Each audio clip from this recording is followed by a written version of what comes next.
Hey, how's it going, everybody? It's been long awaited. People have asked me multiple times, Disco Nico, do this, do that, do the American Civil War, because it seems like you've covered the entire OverSimplified channel, except for this one. Well, today is the day we're going to do that. Yeah, let's not waste any more time. Let's go. Character pin. Link in the description down below. Okay, Mrs. Lincoln, this is it. One last push, and we're done. Oh boy. 9 months and 4 days ago, my father brought forth upon my mother himself, and gave to her a child, conceived in a shack in Kentucky, and dedicated to the proposition that I will drink num-nums from a bottle and do little poo-poos in my pantses for the next 2 to 3 years. Now what is it babies do again? Oh yeah. I am not touching that.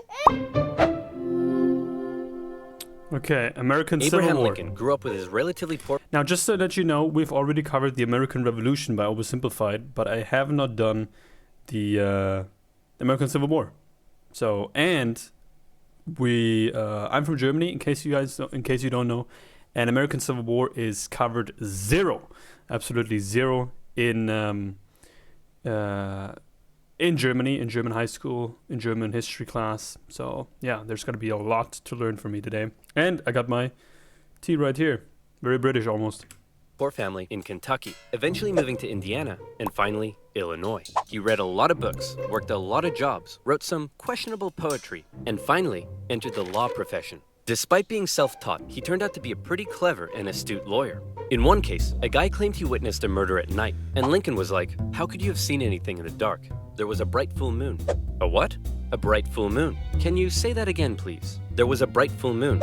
A dim half moon? No, a bright full moon. That's funny, because according to this almanac, there was a dim half moon that night, which makes you a liar. Well, I got a bright full moon for y'all right here. Now that's what I call a rebuttal.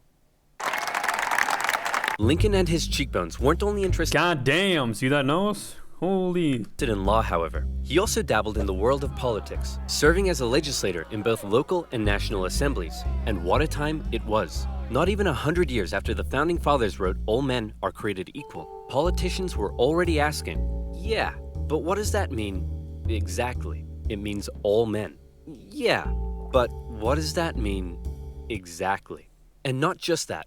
States' rights versus the federal government. What are the executive powers of the president? Is cereal a soup? The Founding Fathers left some of these questions perhaps a little too open to interpretation. And the biggest question of them all was slavery, an ugly mark on what should have been a revolutionary new nation based on liberty and democracy. Thomas Jefferson had written a condemnation of slavery in the Declaration of Independence, but out of fear of losing Southern states' support, it was removed. I find it so fascinating how the people wrote back then. I mean, I don't know if that's even considered... I mean, that's an old... How were they even able to write this small? Declaration of Independence, but out of fear of losing Southern states' support, it was removed. Hey guys, do you think leaving this a little vague will create any unforeseen problems in the future? Cannonball! And those unforeseen problems were now beginning to rear their ugly heads. As the nation developed, the North and the South developed along two very different lines, and two very different cultural identities emerged. Northern cities began rapidly industrializing, while the southern climate allowed for large plantations of labor-intensive crops. As a result, one half of the country didn't rely on slaves, while the other half had become economically dependent on them. In 1793, Eli Whitney's cotton gin caused the slave trade in the South to explode, while in the North, a growing abolitionist movement was taking root. A general mistrust began to develop between the North and the South, as Northerners felt the South were hell-bent on expanding slavery, and fear spread throughout the South that the North wanted to take their... The guy in the white looks like Colonel Sanders from KFC. ...slaves away. In 1819, there were 11 free states and 11 slave states. A perfect balance. A happy medium. A harmonious relationship. Hey guys, nice to meet you. I'm Missouri, and I would like to become the 23rd state. Hey buddy, welcome to the nation. We'll be happy to accept you as a free state. Oh no, you don't. You're trying to get one over on us. Missouri's gonna be a slave state. Okay, listen. Why don't we just ask Missouri what it wants to be, and we slave state... Well, then, allow me to introduce to you the newest, freshest state on the scene. Maine. Hey, you can't do that, and you can't have any more slave states above this line. What? The issue of slavery is solved, and it will never come up again. A few years later, it came up again. You see, as America expanded westward, each new state or territory that was added threatened to upend the delicate balance between the slave and free states. This part we already learned in the American Revolution, that they were worried that that one side had too many states. Now, even though they differed in size, just in general, it was all about the number. If one faction managed to outnumber the other, it could gain an easy majority and force its own ideals on the opposing side, leaving a huge portion of the population feeling spiteful and oppressed.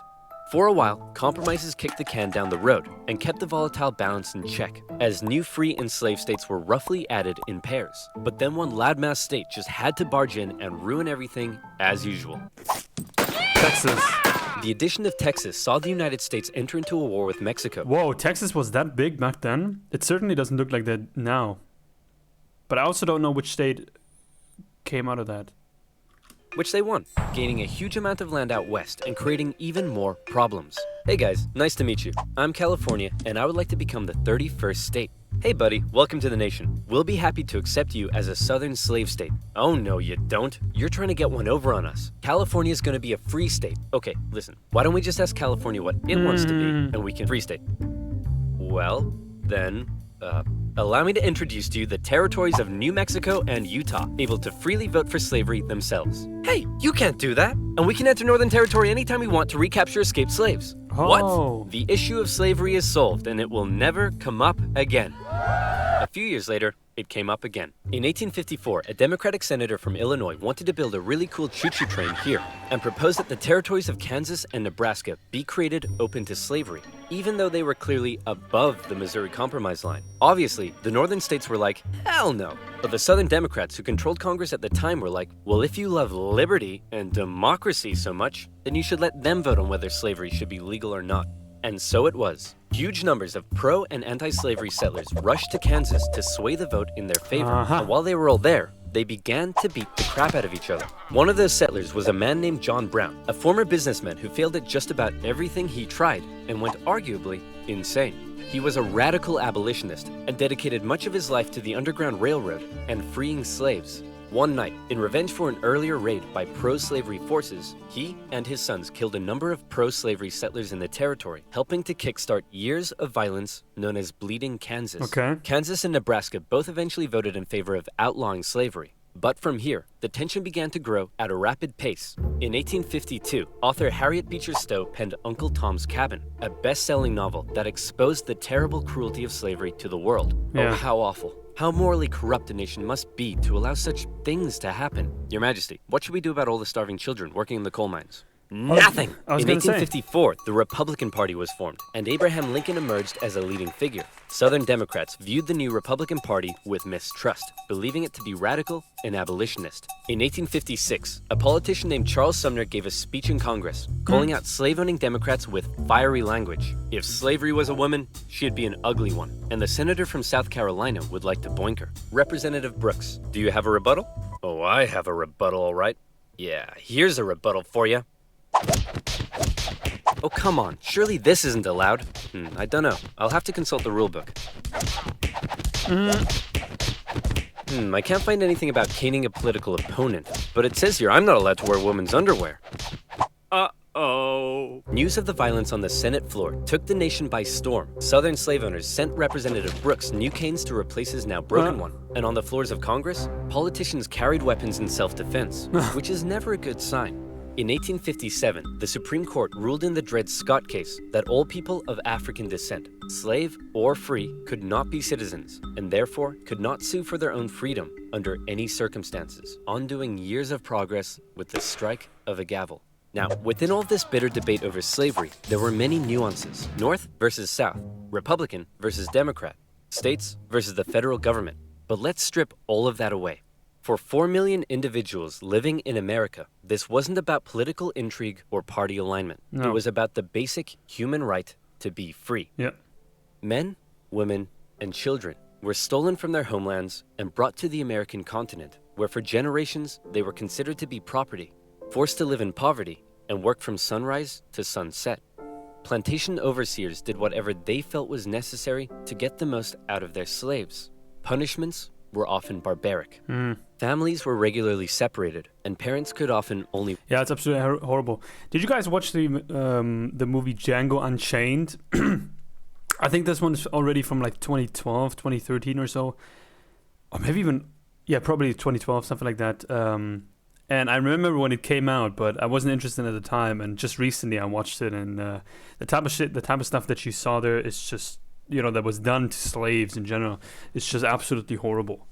I mean, can't deny that whatsoever. watch as their children were auctioned off, never to be seen again. Thousands of slaves took the treacherous risk of running away, and abolitionists in the North helped many escape via the Underground Railroad as bounty hunters entered the North to chase them down. Leading figures within the abolitionist movement included many significant free black men and women. But it's important to note that for many of the anti-slavery white individuals in the North, opposition to slavery was often an economic issue, not a moral one, as many worried large plantations would take their lands and livelihoods away. Abraham Lincoln knew that slavery was a moral evil, and he regularly spoke out against it in powerful speeches that helped... You know, it's definitely a good point. You know, if one side it was the whole, like all these southern states, as far as I understand, had slaves, you know, allowed slaves and had all these plantations and stuff. And obviously the North, they can't keep up, even if they had the same amount of, like, let's say both. I don't know how the population was looking, but I assume South had less. Now, even if they had the same amount, if still, you know, not counting in the slaves, even if they had the same amount of people, if one side had slaves that they could use for plantation, I mean, the North would never, ever catch up with the competition. And in general, I would like to know is how many plantations were in the North compared to the South. I mean, obviously far less, but how was the competition looking? I mean, they had to export to somewhere else, obviously, right, to make some money as well. Helped him rise through the ranks of the new Republican Party. He lamented at the hypocrisy of a great American nation meant to stand as a shining beacon of freedom while also enslaving 4 million men, women, and children. He most famously declared in 1858 that a house divided against itself cannot stand, that one day slavery in America would end. However, even Lincoln was cautious in his opposition. He didn't want to outlaw it entirely, but simply prevent its expansion, so that given enough time, he believed it would naturally die out. Thankfully, history would force his hand. In October 1859, one abolitionist decided he'd try to single-handedly take down slavery by force. Who would be crazy enough to even attempt such a thing? It's our good friend, John Brown. He planned to seize arms from an armory in the town of Harper's Ferry, free the slaves there, and continue south, inciting a major slave uprising along the way. A noble cause, a bad plan, and terrible execution. Brown's men took the armory and some hostages, but were quickly surrounded by one Robert E. Lee and his U.S. Marines. Brown was captured, and a couple of months later, he was executed for treason. Northerners sympathized with Brown, but Southerners were like, you see this? They're coming for us. Soon, there'll be 1 million John Browns. 1 million John Browns? What on earth are you thinking about? A John Brown farm? Yeah, me too. To make matters worse, new northern free states meant now the southern states really were outnumbered, and they were beginning to feel bitterly spiteful and oppressed. Further fear began to spread in the South when news broke that a relatively unknown figure had just secured the Republican Party nomination for president. Abraham Lincoln, mostly well-liked among anti-slavery Northerners, had made some of the most powerfully worded speeches against slavery of any politician at the time. And now, there was a chance that he and his cheekbones could become president. For the South, that would be too much. In the 1860 election, Lincoln's name didn't even appear on the ballot in 10 southern states. But much to their horror, when the final results came in, Lincoln Bell Constitutional Union. Lincoln had won by an electoral college landslide. Wow. Lincoln himself tried to calm their fear. How many times do I have to tell you, I'm not gonna take away your slaves? Yeah, right, Honest Abe. We've had enough of you Northerners. We're gonna go form our own country. You can't do that. Why not? Well, if you had won the election, would it be okay for us to leave? Of course not. Well, why not? Because that's not how victim mentality works. Many states felt that when they joined the Union, they always withheld the right to leave it whenever they pleased. Many people living in 19th century America often felt more loyalty to their state than to the nation. Yeah. And now, with the South feeling like it had lost its voice in the federal government, they were out of here. South Carolina was... I feel like even today, the United States, there's a lot happening on the states level, not the federal level. Is that how you say it? I think is the federal the entire country, and then states level is just the state itself. Even now, in case that's right, in case I got it right, that's still how it is nowadays. Now, obviously, they can't just leave the states. They can't just leave the United States. Leave the country and say, "Oh, I'm gonna be independent." That's not as easy as it is. It's not as easy as that, but that definitely persisted through history. Was the first to go, and over a period of 6 months, one by one, 11 slave states officially seceded from the Union, with just 4 contested border states opting to remain. The seceding states issued a number of official documents justifying their secession. South Carolina proclaimed that it was northern states' hostility to slavery that rendered the federal government illegitimate. Mississippi declared that their position was thoroughly identified with the institution of slavery. And in a speech, the Confederate vice president stated that the new Confederate government rested upon what he called the great truth of racial inequality. Revered American generals, such as Robert E. Lee, opted to side with their states over the Union. And with all the chaos, one New York lawyer wrote that rather than a bald eagle, America's national bird should be a debilitated chicken. And hey, I kind of like that. One man, watching the crisis unfold, knew it would be his job to solve it. Lincoln was just about to hop on a train and become the President of the United States of America. Hey man, you're hella ugly. Grow a beard or something to hide that face. Good idea. Oh my god. Still ugly. With assassination plots already underway, Lincoln had to travel to Washington, D.C. under heavy disguise and protection. All along the way, he received stacks of threatening letters. May the hand of the devil strike you down. You are destroying this country. Damn you, every breath you take. Love from... Grandma? At his inauguration speech, Lincoln once again reiterated that no, I do not want to take away anyone's slaves. But for Lincoln, he did want to preserve the Union. He declared secession to be nothing but an illegitimate rebellion. In your hands, and not in mine, he said, is the momentous issue of civil war. You can have no conflict without being yourselves the aggressors. We are not enemies, but friends. It was clear Lincoln was ready and willing to get freaky and open up a can of Scatman John if he had to. Whether he had the support of the people, however, was in question. In the end, it was the Confederates that fired the first shot. As they seceded, the Confederate states began seizing federal U.S. property throughout the South. Off the coast of Charleston, South Carolina, was one such federal property, Fort Sumter, held by a measly, undersupplied U.S. force. The Confederate militia there demanded the fort surrender, a request which was quickly denied. And any remaining hope for a peaceful solution to the secession crisis probably then died when the Confederates did this. The Battle of Fort Sumter is considered to be the beginning of the American Civil War. Many of the Confederates there also considered it to be the end of the American Civil War. They hoped Old Abe would just sigh and say, okay, you win.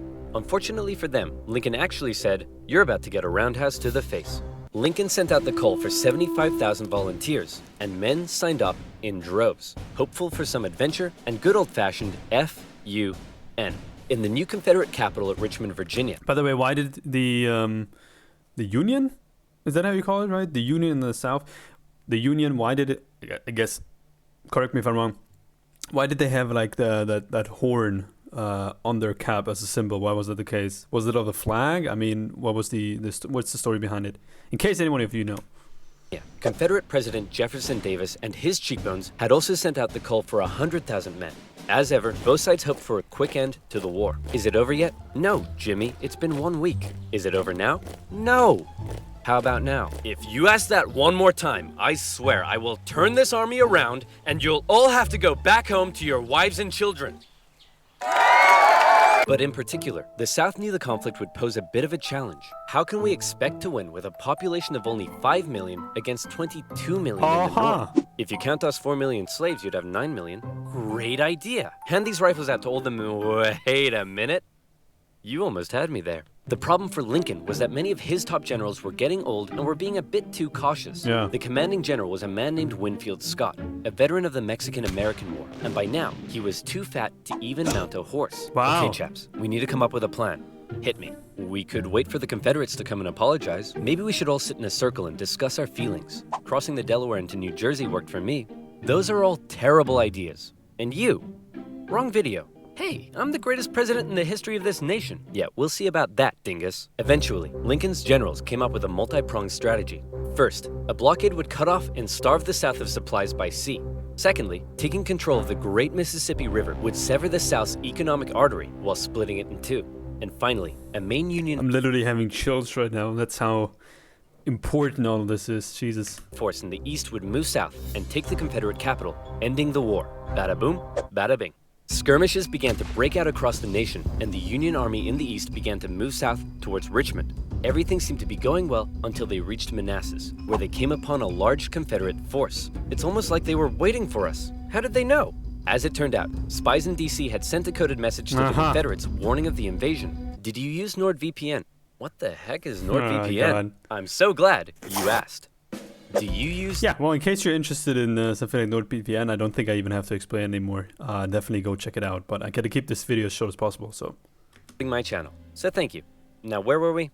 Oh yeah, Secession, Fat Man, and the Union invasion into Virginia. The two sides encountered each other at Manassas, and both geared up for the first major battle of the Civil War. The First Battle of Bull Run.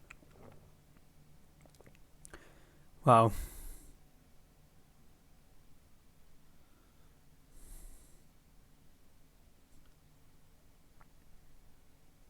Yeah, so sad to see the American flag on the ground there. Wow. So what, the Union had blue uniforms and the Confederates had gray? Any reason for that? The Confederates rapidly brought in support via rail, and the two sides were about equal in numbers. However, they were also equally inexperienced. A large number of civilians also rode out by carriage from DC to picnic on the nearby hills and watch the excitement unfold. Wow, Nobody seemed to quite understand how destructive this war was going to be. The Union forces pulled a flanking maneuver to hit the Confederates on their left, and the two sides fired on each other in rows. Farm families living in the area were forced to flee the fighting, including a man named Wilmer McLean. Hurry up, Martha! There's a war out here! The more you tell me to hurry up, the slower I will go! The Union force saw initial success, pushing the Confederates back to Henry Hill. This is why I love OverSimplified. I love these things. But one as of yet fairly unknown General Thomas Jackson had arrived, and he took a defensive position, standing firm like a stone wall, holding the Union Army off, and finally sending them running back to Washington, D.C. With heavy casualties, the sobering reality of war. How many do we have? Okay, so the Union has 480 killed, 1,000 wounded. And even here's the thing, you might as well call the 1,000 already, the wounded ones already killed. Like you might as well just add them together because, you know, medicine was so bad back then, and just recovery that I don't think many of them, even nowadays, you know, if you get hit in a war, right? If there's any damage done to you, there's a high chance you'll never be able to, you'll never get deployed anymore, you know. I mean, if you lose an arm, right? Nah. If you get some nerve damage, nah.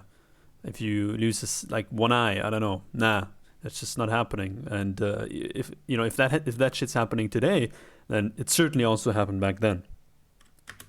War hit both sides hard, and the North, having just lost the first major battle, had to face the serious prospect that they may not actually win this war. President Lincoln, General Jackson whipped us so hard, the Confederates are calling him Stonewall Jackson. Wait, that's why they're calling him that? Not because he looks like he ran face first into a stone wall? Apparently not. Worse yet, the North had also lost the first major battle out west, giving away control of southwest Missouri. All of this was terrible news for Abraham Lincoln, especially since many of his generals and cabinet already didn't have much respect for him. They felt he was incapable of running a war because he seemed a bit like your friendly old grandpa. He famously loved a long-winded story and a good pun. I've been so busy, my wife is missing me. But her aim is starting to improve. But deep down, few realized he could also be incredibly shrewd. Oh, Abe, you're so funny. Funny how? Funny like I'm a clown? Abe, I was just... No, funny how? Like I'm here to amuse you? During the war, Lincoln committed acts that were viewed by some as impeachable. His administration suppressed the free media from printing articles sympathetic towards the South. Some Southern sympathizers were even arrested without a trial. Lincoln's criticizers began accusing him of being a tyrant. But to quote the man himself, "Hey, it's war, baby. What are you gonna do?" By the end of 1861, with things already looking bad for the North, abolitionists such as Frederick Douglass couldn't believe that the Union Army weren't enlisting black men. He continued to put pressure on Lincoln to make the war about emancipation. "Mr. President, it's time to make the war about emancipation." I don't want to ruffle any feathers. The feathers are already ruffled. But Lincoln, hanging on to hope for a quick end to the conflict, continued to fight only for the preservation of the Union. It was decided, however, that escaped slaves from the Confederacy could be held as enemy contraband, and many of these men were put to work bolstering the Union's infrastructure and supply lines. Hoping to get things moving, Lincoln made young General George McClellan the new commanding general, and McClellan began to train up his men. He thought a lot of himself, however, and believed he was going to be the nation's great savior. Nice mustache. And like many others, he didn't approve of the president's handling of the war. On one occasion, Lincoln went to McClellan's house to meet with him, but McClellan was late returning home. He kept the president waiting, and when he finally got there, he just straight up went to bed. Wait, now that's what? I call disrespectful. McClellan talked the talk, but could he walk the walk? No. Like Lincoln's other generals, McClellan was maddeningly cautious. "Hey man, could you move south and attack the enemy?" "What? Are you crazy? What if they have a big scary army down there?" "They probably do." "What? Oh my gosh!" McClellan worried that he did not have the numbers he needed to fight effectively. "What if they have like 10,000 men?" "Okay, no problem. We'll get you 20,000 men." "Well, what if they have 30,000 men?" "I'll need 40." "Okay, you can have 40." "Well, what if they have 50?" "I'll need 60." Lincoln tried, but it was all in vain. McClellan would not make a move for the rest of the year. The North's one saving grace for now was a general out west fighting in Kentucky and Tennessee, General Ulysses S. Grant. Cool, collected, methodical, and a big fan of whiskey. His chief of staff took it upon himself to keep Grant sober. One officer said that Grant habitually wore an expression as though he were determined to drive his head through a brick wall and was about to do it. And that determination led him to score a number of key victories when others around him were failing. At the Battle of Fort Donelson, Grant was like, "Why does Stonewall Jackson get a cool nickname and I don't? I want a cool nickname." "Sir, the Confederates say they're ready to surrender and want to know your terms." "No terms, just unconditional surrender." "Hey, unconditional surrender Grant. That's a pretty cool nickname, right? Guys, right?" Later in April 1862, the Confederates launched a sudden attack on Grant's army at Shiloh, but the determined, unconditional surrender Grant threw his lines at the rebels and sent them running. The battle resulted in the heaviest casualties in U.S. history so far, and despite his victory, Grant found himself under fire. You have to get rid of Grant. Why? Didn't he win?